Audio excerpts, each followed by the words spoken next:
To solve the previous two problems, we first need to understand pointer arithmetic. So let's say you are given an array A with 5 elements, 1, 2, 3, 4, and 5. Let's say the elements are 2, minus 1, minus 6, 0, and 4. We know that the indices are 0, 1, 2, 3, and 4. Let's assume the base address of the array is 4000. Therefore, the next element's address is 4004, 4008, 4012, and 4016. Okay, now I have a few declarations here.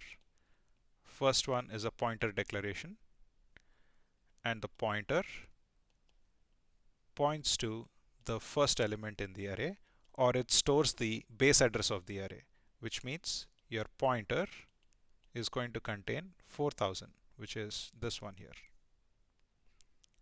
Now I can use pointer notation to modify this element here. Let's say I want to add 3 to that element. I can write star ptr equals star ptr plus 3. Therefore, 2 can be modified to 5. Therefore, after executing this particular line of code, the array is going to look like this. 2 plus 3 is 5, minus 1, minus 6, 0, and 4. Also, you can write this as pointer of 0 equals pointer of 0 plus 3. They are one and the same. In some applications, I'm going to use this, and in some applications, I'm going to use this. Now, let's say I do pointer plus plus, which means I am incrementing my pointer.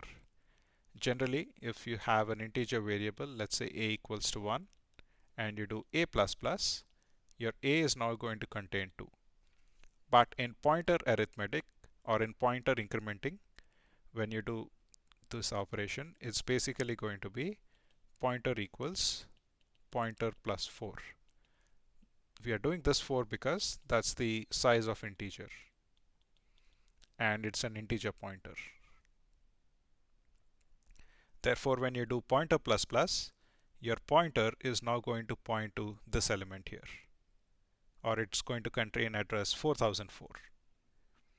Therefore, if I now do star ptr equals star ptr plus 5, my array contents would now be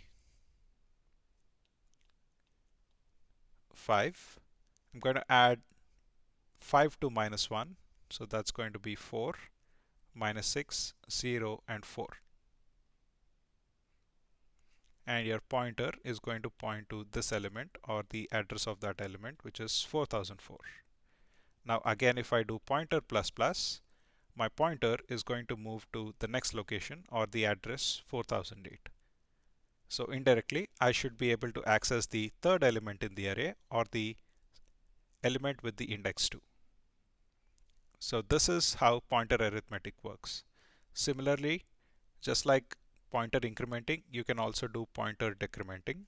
Supposing, let's say, your pointer points to address 4016 corresponding to this element. When you do pointer minus minus, it's going to point to 4012, which is this address. So pointer minus minus is basically pointer equals to pointer minus 4. So this is how pointer arithmetic works. Pointer arithmetic is not applicable for multiplication and division.